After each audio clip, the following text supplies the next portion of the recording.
대한 전수조사를 이미 했고요. 현저한 잘못에 대해서는 수사 의뢰도 했습니다. 기억나신지 모르겠습니다. 2017년 10월 문재인 정부 첫 국감에서 공공기관 채용비리 문제가 처음 불거졌습니다. 이때 정부가 말씀하신 전수조사 그리고 무관용 원칙, 원스트라이크 아웃제를 약속했습니다. 그리고 당시에 비리 연루자가 구치소에 가 있었는데도 월급이 나갔다라는 보도 앞에서는 성과급을 환수하고 비리 청탁자에 대한 실명과 신분 공개를 하겠다고 약속한 바 있습니다. 1년 반이 지났는데요. 정부 약속했던 비리 연루자의 성과급 환수하셨습니까?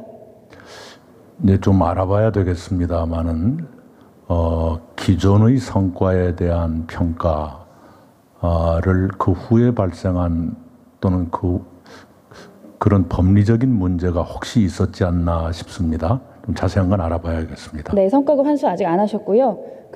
총리님 최근 전 청와대 민정수석실 행정관이 유암코 상임 인사로 내정되었고요. 30대 후반에 전 청와대 정무수석실 행정관 또한 정부가 관련이 없는 금융지주 상무로 갔습니다. 정부 지분이 한 푼도 없는 금융회사에 전문성도 없는 사람이 자리를 차지한 낙하산 인사가 자행됐다라는 일각의 비판에 대해서 어떻게 생각하십니까? 예, 세간에서 그런 비판을 할 수도 있겠다 생각합니다만은 소관 기관에서는 업무에 관련성이 없다고 판단을 했다고 보고를 받았습니다. 청년 체감 실업률이 몇 프로로 알고 계시죠? 체감 실업률이 22%를 넘은 걸로 알고 있고요. 이제 네. 통계상의 실업률은 9%대.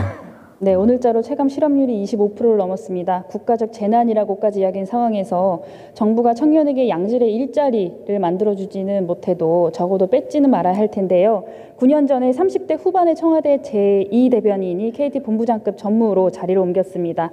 그때 당시 야당의 민주당은 위인설관, 특혜성 낙하산 인사라며 강하게 비판했습니다. 청와대와 또 정부의 솔선수범을 강력하게 요구하는 바입니다. 총리님은 들어가셔도 괜찮습니다. 네, 감사합니다. 보건복지부 장관님 잠깐 나와주시기 바랍니다.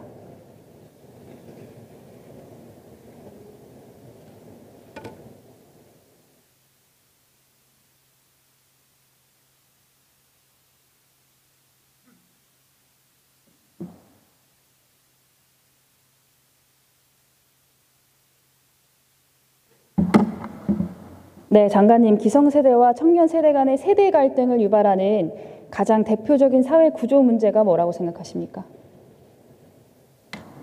예, 뭐 여러 가지 있겠지만 제 영역에 관련해서는 연금에 대한 부담, 현재 세대에 일하는 세대와 나중에 연금을 받을 세대 간의 갈등 이런 것들이 대표적으로 생각을 합니다. 네, 지난해 12월 달 장관께서 제4차 국민연금 총각 운영 계획안 발표하셨지 않습니까? 네. 가장 중요하게 고려된 사항이 무엇이었습니까?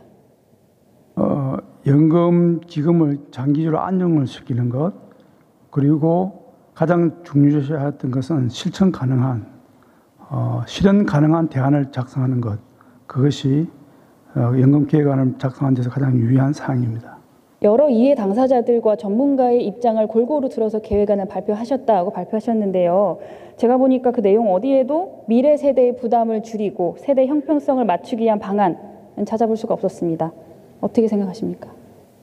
예, 그 연금에 있어서 미래 세대의 부담을 줄인다는 것은 아마 소득 대체율을 말씀하시는 것 같습니다.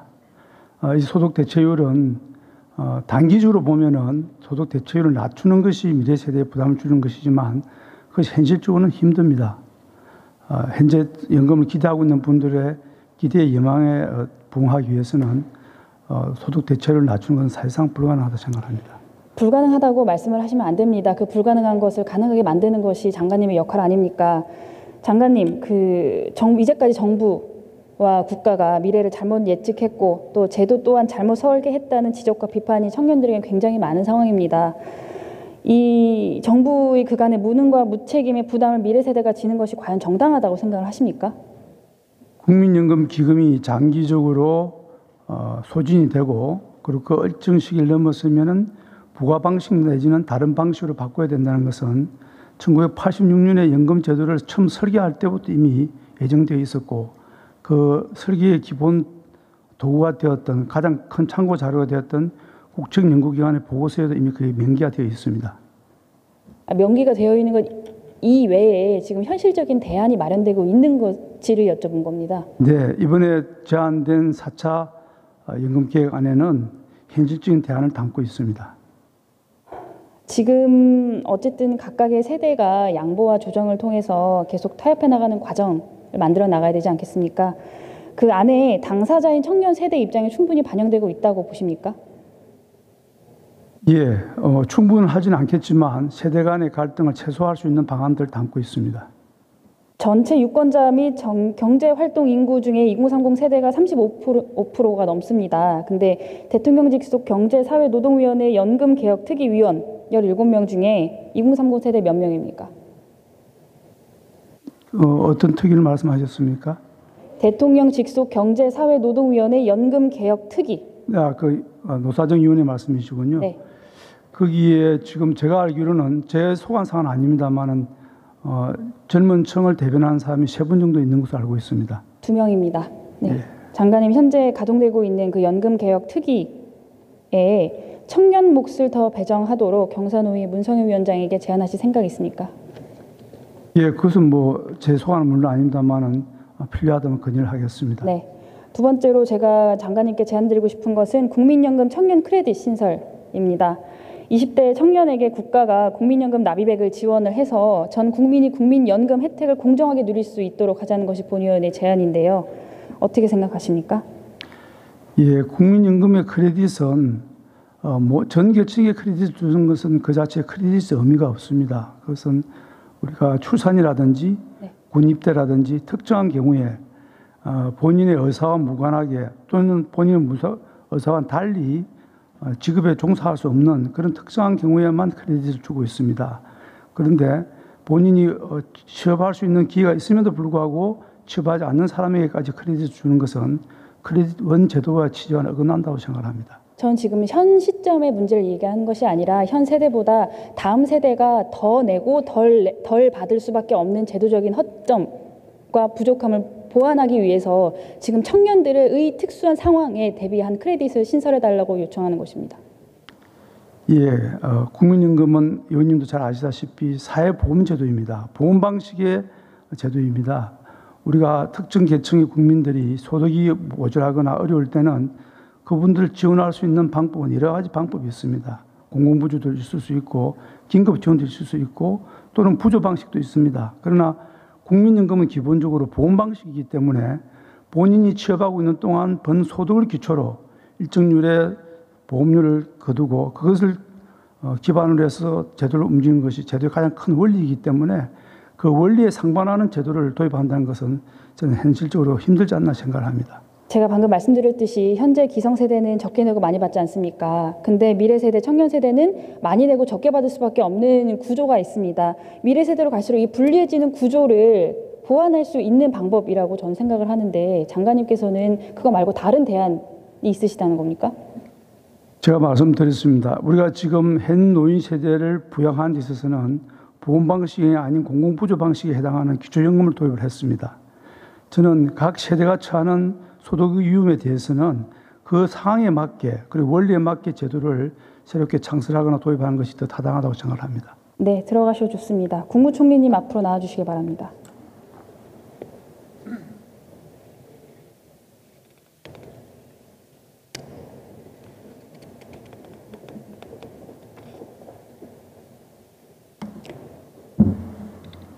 적어도 국가의 예산에 대해서만큼은 현재 시점이 아니라 50년 후, 100년 후가 그 결정의 기준이 되어야 할 것입니다. 동의하십니까? 네. 국가의 전체 세입과 세출 예산의 재정정책 차원에서 미래 세대에게 미칠 영향을 미리 분석하고 또 관리 목표를 설정하고 성과를 평가할 수 있는 청년 인지 예산제를 도입하는 것에 대해서 어떻게 생각하십니까? 좋은 아이디어라고 생각합니다. 뿐만 아니라 청년 영향평가라든가 청년 인지예산 한꺼번에 검토할 가치가 충분히 있다고 생각합니다. 이 부분은 사실 국회에서 국가재정법의 개정이 필요한 사항입니다. 그렇지만 실질적인 예산 편성권을 가지고 있는 정부의 협조가 반드시 필요한 입법 사항이기 때문에 총리님께 여쭤본 거고요. 그 체계적인 청년 정책 수립에 대한 총리님의 소신과 신념 감사드리고 꼭 적극적으로 고려해 주시기를 부탁드리겠습니다. 감사드리고 네, 법 개정 이전에라도 행정부 차원에서 가능한 방안을 찾아보겠습니다. 네, 들어가셔도 좋습니다. 환경부 장관님 나와주십시오.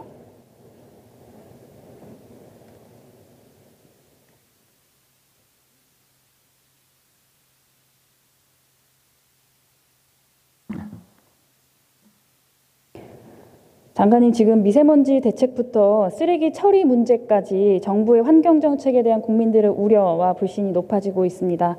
미세먼지를 사회적 재난에 포함시킨 것처럼 대기에 유해한 각종 물질을 배출하는 시설들 또한 그 환경에 주는 영향을 더 면밀하게 판단을 해서 건립 허가라던가 배출의 기준을 강화해야 될 텐데 이 점에 대해서 동의를 하십니까? 네. 네. 범정부 차원의 고민과 대책이 조금 시급해 보입니다. 근데 이미 건강권을 위협받고 있는 전국의 각 지역민들의 피해와 또 갈등이 극에 달한 상황입니다. 그중에서 전체 국민 인구의 1%밖에 되지 않는데도 전국의 쓰레기 처분의 20%를 담당하고 있는 지역의 사례를 제가 들어보겠습니다. 오창읍 후기리 소각 등 폐기물 처리 시설 설치 사업에 대해서 알고 계신가요? 네, 네. 들어봤습니다. 제가 해당 사업의 환경 영향 평가서 본안을 환경부로부터 제출받아서 분석을 해봤는데요. 여기에 보시면 불가피하게 발생하는 다음과 같은 환경상의 영향은 피할 수 없다라고 분명히 명시가 되어 있습니다. 대기오염 물질 발생, 악취 영향 물질 발생, 온실가스, 토사 유출, 수질 오염, 토양 오염, 소각제 낙하, 생활 폐기물 분뇨 발생, 폐유, 위생 공중 보건에도 영향을 미친다고 되어 있고요. 자연 생태 환경 또한 악영향을 받는다고 분명히 명기가 되어 있습니다. 환경에 이것보다 더 얼마나 악영향을 끼쳐야 사업을 불허할 수 있습니까? 네, 환경영향 평가 제도란 것은 일단은 사업에 의한 환경 영향을 정확하게 평가하고 그다음에 그 영향을 줄일 수 있는 저감 방안이 가능한지를 검토해서 그 사업의 허가 여부를 판단하게 되는 겁니다. 따라서 영향 이탈해 가지고 그 자체로서 사업의 가보가 결정되지는 않습니다. 장관님, 환경영향평가법 제4조 기본 원칙을 보시면요. 환경영향평가 등의 대상이 되는 계획 또는 사업에 대해서 주민 등이 원활하게 참여할 수 있도록 노력해야 된다라고 명기가 되어 있거든요. 근데 이 소각장이나 폐기물이 건설되는 지역, 이 해당 지역의 주민들은 소각장 건립 설명회가 열리는지 알 방법이 사실상 없습니다. 지금 제가 예시로 든 청주의 지역을 말씀을 드리면 인구 21만 명이 거주를 하고 있는데도 이 주민 설명회에 12명밖에 참여를 하지 않습니다. 그리고 공청회 이후에 공청회도 열리지 않고 있고요. 결국에는 업체 등 소각장을 추진하려는 쪽에서는 환경영향평가서 초안만을 가지고 주민 설명회를 딱 한 번만 하면 그냥 그 이후에 일련의 절차 과정에서 주민들의 의견이 반영될 기회를 따로 마련을 하지 않아도 되는 절차상의 문제점이 있는 겁니다. 지금 법 규정이 현실과 시민들의 의식을 전혀 뒤따라가지 못하고 있고요. 개정을 검토하는 적극성을 환경부가 보여야 함에도 불구하고 이 부분에 대해서는 적극성을 보이고 있지 않습니다. 그 환경부가 지금 정부 입법도 충분히 가능하고 또 시행령은 정부에서 개정을 할 수도 있는 상황인데 문제의식이 없어 보이는 상황이거든요. 여기에 대해서 어떻게 생각하세요? 네, 일단 현행 우리 환경영향평가 관련 법의 규정에서는 특히 초안 단계에서는 여러 가지 주민 의견 청취를 하는 절차를 규정을 하고 있습니다. 따라서 현재 규정이 잘못됐다기보다는 그 규정을 이용해서 그만큼 주민들의 의견을 제대로 청취하느냐, 저는 운영 과정의 문제라고 생각하기 때문에 법률상의 문제라고는 보진 않습니다. 하지만 이 사안의 경우도 제가 알기로는 3번의 주민 설명이 있었습니다만 아마 주민들의 적극적인 참여가 부족했던 것 같습니다. 내용을 잘못 알고 계신 것 같고요. 지금 이 해당 지역뿐만이 아니라 전국에서 이 법 규정의 미비함을 이제 악용을 한 사회가 왕왕 일어나고 있거든요. 이 부분에 관련돼서는 정부에 적극적으로 시행령을 마련을 하시거나 개정을 검토하는 적극성을 좀 보여야 될 것 같고요. 일단 들어가시기 바랍니다. 행안부 장관님 나와주십시오.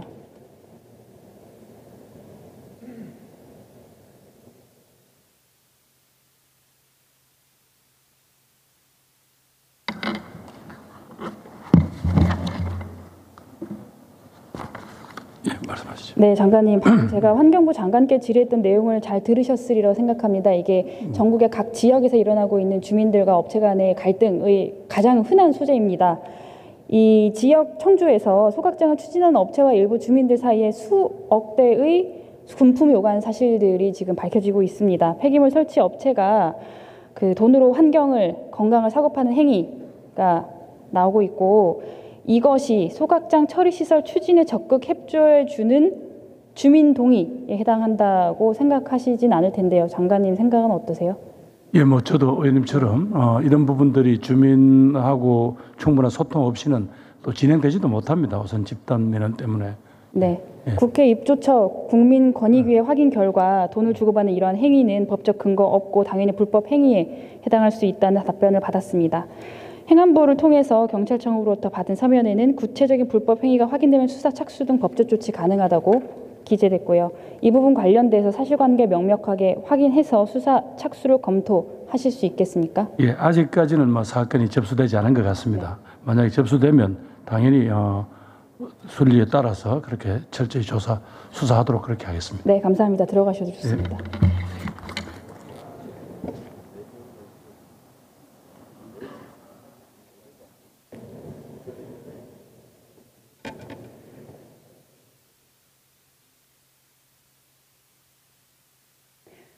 존경하는 문희상 국회의장님 그리고 선배 동료 의원 여러분, 나이와 마일리지를 합성한 나일리지라는 신조어를 들어보신 적 있으십니까? 연장자의 기득권, 젊은 층의 불만이라는 갈등을 내포하고 있는 신조어입니다. 몇 년 전부터 헬조선, 이생망 같은 수많은 신조어들이 범람하고 있습니다. 신조어가 많아지는 만큼 우리 사회의 갈등은 더 다양해지고 대립은 더욱 격해진다고 생각합니다. 신조어와 유행어를 재미있게 듣고 넘길 것이 아니라 그 안에 갈등을 조정하고 조율하는 정부와 정치가 되기를 희망합니다. 경청해 주셔서 감사합니다.